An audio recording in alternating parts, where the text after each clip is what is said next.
That's your money saying it's time for a McDonald's run. Because with new McValue at McDonald's, you get more than you expect. Like buy a 6-piece McNuggets and add a McChicken for just $1. Your money says let's go. Get more than you expect with new McValue. Prices and participation may vary. Valid for item of equal or lesser value.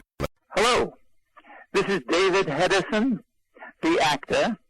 You've seen me as Captain Lee Crane on Voyage to the Bottom of the Sea. Also as The Fly. Also as Felix Leiter with Roger Moore on Live and Let Die, and Timothy Dalton on License to Kill. And you're listening to Dr. Sky. Welcome once again to the Dr. Sky Show, proudly heard here on TeenTalkNetwork.com and on our flagship radio station, News Talk 1100, KFNX, the 50,000-watt powerhouse of the desert Southwest. If you're a first-time listener to the Dr. Sky Show, we cover the subjects of astronomy, space, aviation, weather, and, of course, the realms of science fiction. And today, ladies and gentlemen, a very special guest. In just a few moments, we'll be speaking with veteran actor David Hedison, who has had a remarkable career in not only film, television, but also in stage. And a brief introduction of our guest, David Hedison. David Hedison was born Albert David Hedison, Jr. in Providence, Rhode Island. He decided he wanted to be an actor after seeing Blood and Sand in 1941. He started out in the theater as Al Edison, receiving a Theater World Award for Most Promising Newcomer after appearing in the play Much Ado About Nothing. He soon signed on with 20th Century Fox and starred in several movies before going on to TV's Five Fingers in 1959, and then a name change to David Hedison. He then appeared in the popular TV science fiction series Voyage to the Bottom of the Sea in 1964. And after the show went off the air, David Hedison continued acting in many made-for-TV films and guest shots on TV series, including 2 James Bond films. He was also a series regular on the soap opera Another World in 1964, and more recently, he starred in the theatrical production with veteran actors Juliet Mills and Lois Middleton. Hedison can currently be seen on the TV soap The Young and the Restless. And with that, we're proud to welcome to this introduction and to this program, actor David Hedison. Good afternoon, sir. Hello, how are you? Well, thank you so much. I'm fine. Good. And I think this will be a real treat for all the fans. Well, I hope so. Of many of the movies that you've been in. And David, I know we could go on for quite a long time talking about all the different movies and films that you appeared in, but the first one that I'd like to discuss with everybody is, I think, one of the greatest science fiction films ever made in 1958, where you star in the title role as Andre Delambre in The Fly. Tell us about it. It's amazing because, a book is coming out this year because it's the 50th anniversary of The Fly. And the name of the book is called The Fly at 50.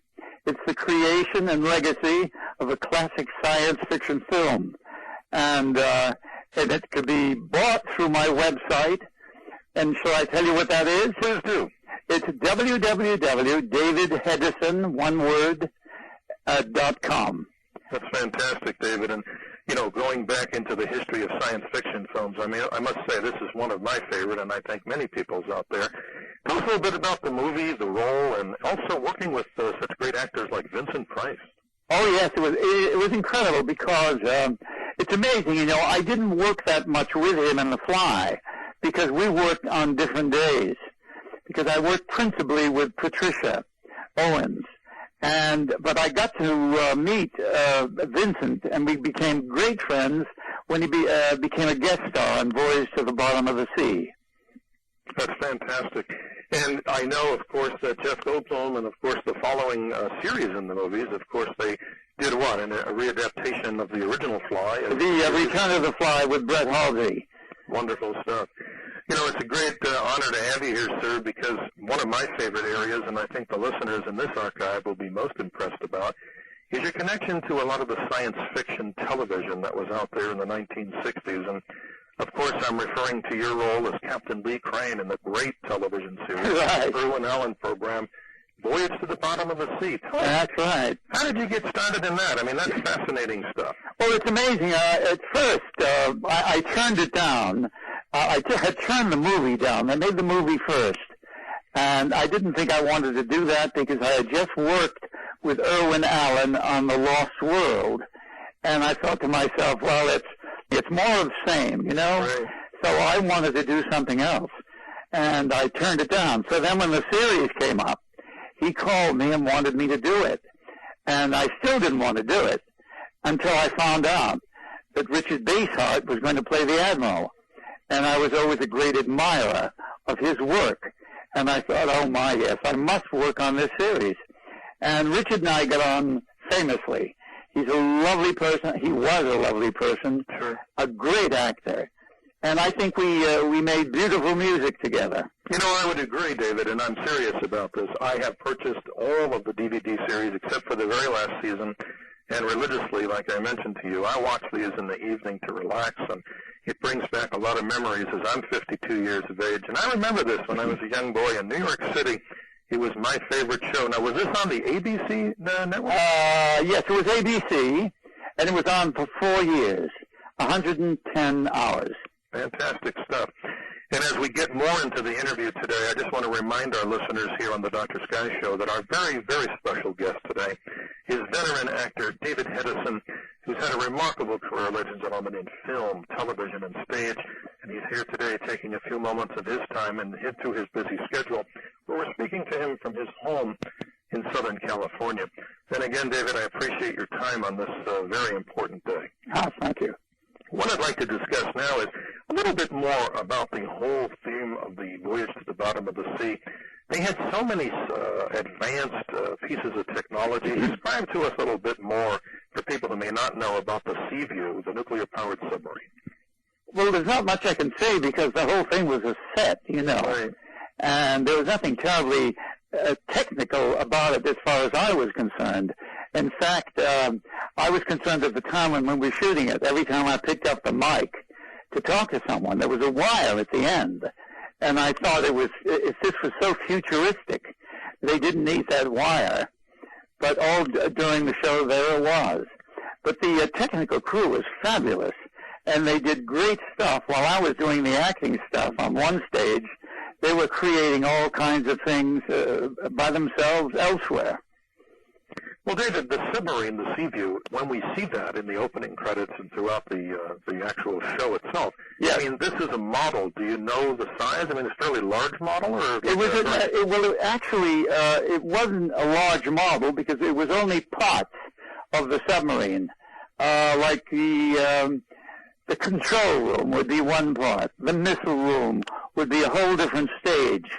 And there was no continuity about it at all. But the way we shot it, it made it look as if it were just one whole huge ship. And they did a great job in doing Oh, that. they certainly did. At that time, I think they did an extraordinary job. Tell us a little bit about Irwin Allen. I mean, I'm sure you've had interaction with him. I'm fascinated by all the wonderful products that he's brought to the television screen. And God, what kind of person was he? Oh, he was incredible. He was a great showman. And he was really... He would get terribly enthusiastic about everything he ever did. He would get enthusiastic about his actors. He would get new projects, and he would pin all these sketches on the walls. And he would go to the networks, and he would put on such a show. And he would sell his product because they were caught up in his wonderful imagination. Oh, yes. So that was all great. He was an extraordinary man. When you think about all the stuff he did, which was very successful, plus the big movies like The Towering Inferno and The Poseidon Adventure. So I think he was an incredible man. He was very good to me, and I miss him very much. Oh, God bless all the wonderful people who produced these great television series that people in my generation and many listening actually grew up with, and certainly respect and remember his legacy. That's right. You know, asking this question, I'm honored to be able to ask you this, David. For people out there, we have a lot of young students also that are aspiring to go into the world of television and acting and theater. With your experience, sir, tell us what you recommend that a student today, if they're interested in a career like this. Things have changed, but I'm sure the basics remain the same. What's your Well, the basics are the same, is that you really have to want to do it. You don't think about the money. You think about this as something I have to do.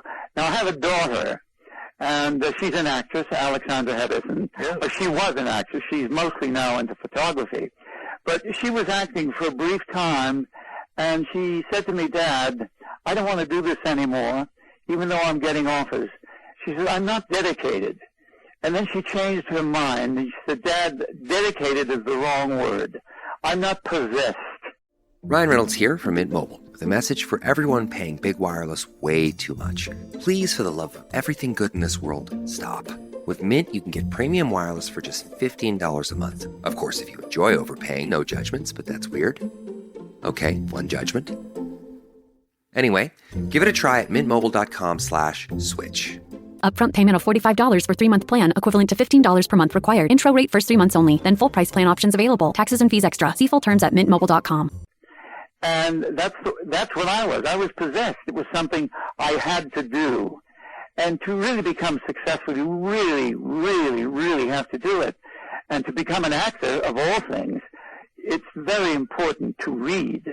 Read every damn book ever written. Read the classics. Read the plays. Read. You can't get enough of that. And by the time you're getting an incredible education, and by the time you're ready to get on your feet and do some work, it comes off looking quite wonderful.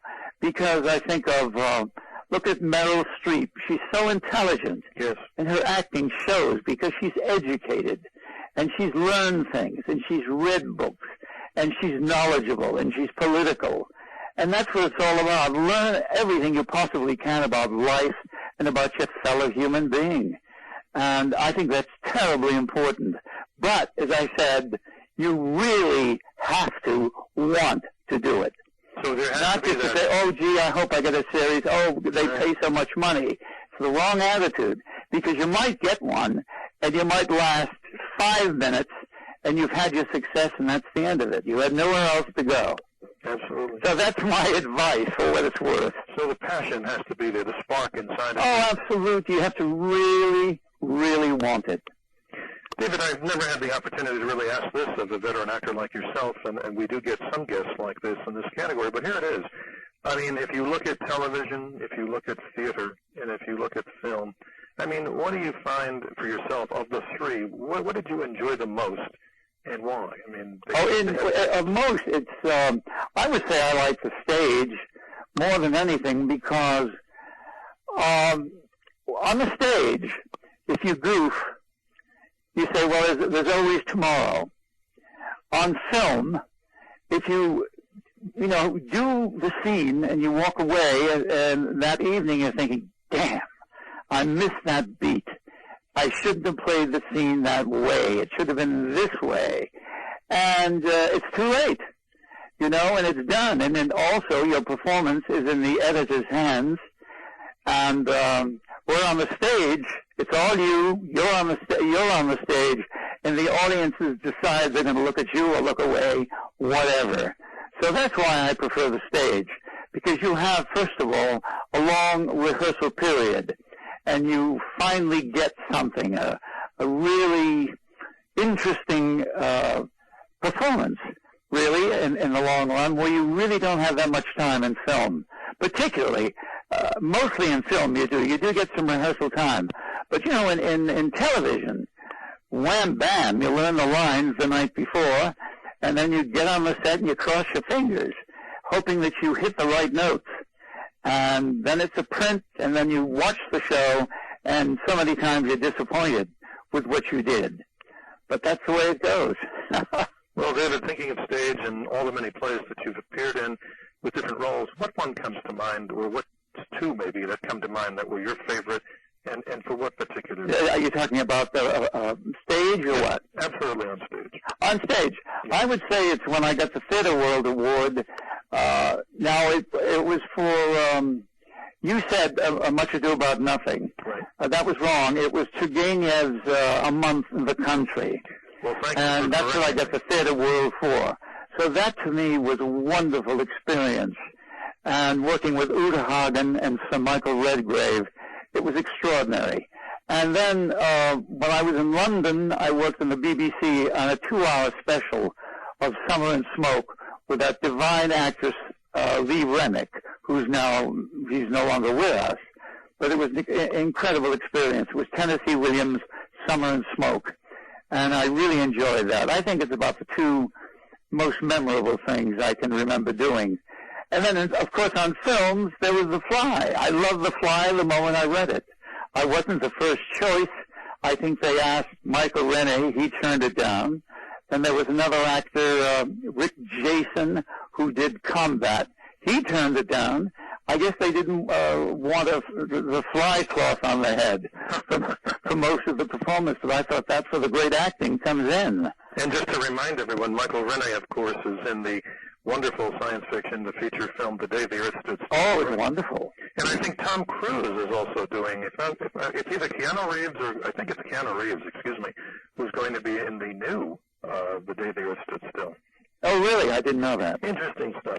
Very good. I appreciate your time today and just kind of focusing a little bit more on the discussion of Voyage to the Bottom of the Sea. As you know, sir, Voyage is named number 30 in the top 100 science fiction shows of all time. And right. I've become hooked on this for the technology, for your appearances. I'm just curious. You describe some of your favorite episodes as the human computer, and the Phantom Strikes and the Return of the Phantom. Oh, yeah, those two I like. The Phantom Strikes. No, the Phantom was the one, and the second was the Phantom Returns. Yes. Those two episodes with Alfred Ryder I like very much. And there was something called Man Beast, and I'd love running around the ship driving people crazy. And I didn't have a stuntman on that at all. I did everything myself. And I just enjoyed a lot of them. And, of course, there were some that I really hated. I can't remember the titles, but I would be fighting with Irwin all the time. I thought, my God, we've got to do better than this. Right. And I remember in the last year particularly, it got pretty ridiculous with the Lobster Man and the Fossil Man and the Rock Man. And I thought, I can't take this anymore. And I think the series ended just in time after the fourth year. I think the same thing many people have said also happened with Lost in Space, because some of the monsters became a little bit hard to swallow. Absolutely. Absolutely. But it was a success, so who am I to complain? Oh, sorry. But thinking about this entire series, which we just love ever so much, there's one piece of technology in there that even today I'm amazed by, is the flying sub. Oh, right. Well, that was Irwin's idea, and I saw it, and I thought, well, that's pretty interesting. And the audiences loved it. They just absolutely loved the flying sub. That's fantastic. A little bit of trivia about yourself, and again, I'm not going to take face value of what I quoted before. Again, I apologize. That's all right, no problem. Internet movie database here, and again, I realize I don't believe everything I read on the internet. No, absolutely. Well, they always screw it up anyway, so don't blame yourself. Well, you're the first actor, as they say here, to portray 007 CIA friend Felix. Is it Leiter? Leiter. Leiter. Right, and that's in Live and Let Die, which I'm sure everybody knows, and what, License to Kill? A License to Kill with Timothy Dalton. Wow, these are fantastic movies, and now I can recollect and remember you from these particular movies, which is fascinating. And it also says here, and let's see if this is correct, that your name is just one of just 5 celebrity names actually incorporated into the Statler Brothers' top 10 song, The Movies, because they needed a word that rhymed with Edison. That's right. Edison. And I can't remember who it was. It was a wonderful song that came out at the time. It says, thank you.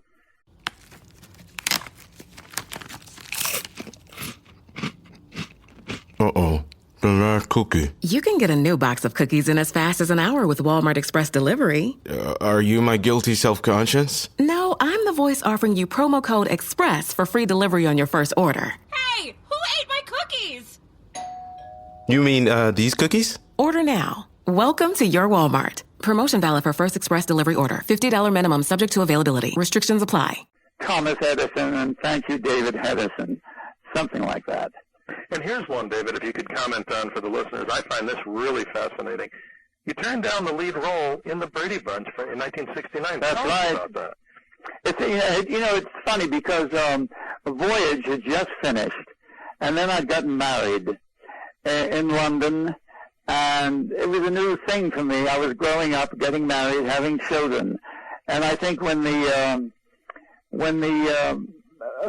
Brady Bunch came up, I just suddenly turned it down. I thought, well, I want to take a little rest here. I didn't think it was going to be that successful, actually. But it turned out to be 7 years of, it was very, very successful. Well, it has a cult following, as you know, also. I know, every actor can tell you that they've turned down certain things that they were really sorry that they had done. I mean, every single actor you talk to will tell you about, I turned this down and I turned that down. That was a foolish thing. And another thing I turned down was Love Boat. Did you? Yeah, the captain of the Love Boat. Oh. What are you going to do? That's amazing. I mean, all these things we learn in our special interview today with David Hedison. And ladies and gentlemen, if you're just joining us, we're privileged and honored to have veteran actor of both television, film, and stage, as you know, David Hedison, who's discussing many of his landmark achievements throughout his great career here on the Dr. Sky Show. But just a couple of other questions, if I may, kind of giving us a better understanding of you and your career. If we go back to talking about Richard Basehart, I mean, he's one of what? One of the great classic actors. Oh, he's wonderful. He is a great actor. I had seen him, I think, originally in La Strada, the Italian film, right, with Anthony Quinn. And then he did several movies at Fox. But he was always doing terribly interesting things. He was a fine actor. Fascinating stuff. And as we look on here today, let's talk about David Hedison in the year 2008. You mentioned you have this wonderful book, The Fly at 50, coming out. Yeah, it's coming out, yeah. It should be out any time now, I think in October. Fantastic. Yes, I'm going to there's a show in Boston, Massachusetts, and it's called SuperMegaFest.com, and it's being done in Framingham, at the Sheraton Framingham Hotel, just outside of Boston. And the books will be there then. And it's called The Fly at 50, The Creation and Legacy of a Classic Science Fiction Film. How's that? That is absolutely wonderful. And just to remind people that may know you in the more modern sense, obviously as Judge Arthur Hendricks in The Young and the Restless. Tell us that whole transition. Oh, right. Well, that came about. There wasn't much work going on here. I suddenly got a call for The Young and the Restless. First I had done Another World, and I was on that show for like 6 years. And that was great fun. That was in New York. And then The Young and the Restless was here in Los Angeles. So I was on that for 1 year. And it was a great experience, and I think I liked it because my theater experience came in handy, where, on these soaps you have to do long takes, and you have to remember the lines and the moves and everything else. Difficult. And it's more difficult than making a movie because most movies you do, or TV, you do them in short takes. And that's why theater training comes in very handy many times. And for people who may not know, and I'm sure they'll go to the website and learn, but guest spots. I'm fascinated by this. Another great show of the 1970s, and maybe earlier than that, you also appeared on the FBI. You had right.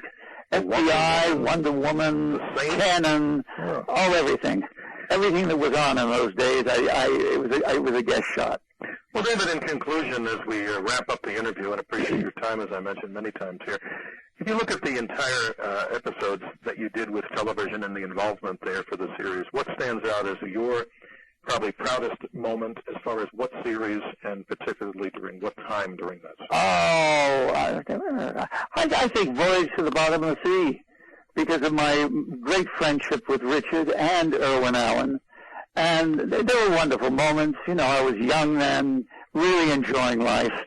So it was lovely. I enjoyed that very much. And I read on one of the interviews that's on one of the websites dedicated to the show that as both of you would be ready in your Navy uniforms and bronzed up with the makeup, you would visit various restaurants in the Hollywood area, and people would get to know both you and Richard Basehart. That's right. That's right. Tell us a little bit more about that. Well, we used to go to lunch at a certain place, and Richard and I would go, and we'd take off, and we'd have some lovely lunch, and people would come up to us and start talking as if we were Crane and Nelson. Wow. And it was amazing. We met some incredible people. And also there were a lot of visitors, who came on the set. And they got these guest passes, and we would talk to them if we weren't too busy in a scene. And this was a great experience, meeting so many people from all over the country who really enjoyed the show. Now it's all over the world. It was a huge hit in London. So there we are. You never know, do you? You don't. And one of the things in conclusion is the DVD set, if you could describe to us, is now out and complete. I mean, I have most of them. They're available in any good place that sells DVDs, correct? Oh, they're all there, right, exactly. The fourth year is coming out next year. That it is. Of Voyage. But all three of them are out now. Oh. And in conclusion, David Hedison, what's some of the later projects? What's next after the Fly at 50? What are you looking forward to doing? Well, nothing really. I've been working a lot at the Actors Studio here in the West Coast with young people and doing scenes and giving them some of my knowledge and just, passing it on is what you have to do. And also I'm working on a project of a play by Chekhov called The Cherry Orchard. And we're working on that, keeping the brain young, learning lines and enjoying every minute of it. Absolutely. Right. David Hedison, I want to thank you so much. We're coming up to the bottom of the hour. If you'd be kind enough, sir, to just remain on the line with us just a few moments as we come to the bottom of our hour. Ladies and gentlemen, actor David Hedison, who's had a remarkable career, as you've heard, in film, television, and stage, joining us today here on the Dr. Sky Show, reminiscing about memory lane, of course, some of the greatest and the best in the industry he, of course, knew and knows, and also contributed greatly to our archive in the video, stage, and theater way, and also television. I want to thank you, David Hedison, for being our guest today. And thank you for inviting me. My pleasure. That concludes this exciting edition of the Dr. Sky Show, heard weekly here on TeenTalkNetwork.com and on our flagship radio station, News Talk 1100, KFNX, the 50,000-watt powerhouse of the desert Southwest. In conclusion, Dr. Sky always reminds you to always keep your eyes to the skies. Thank you, David Hedison.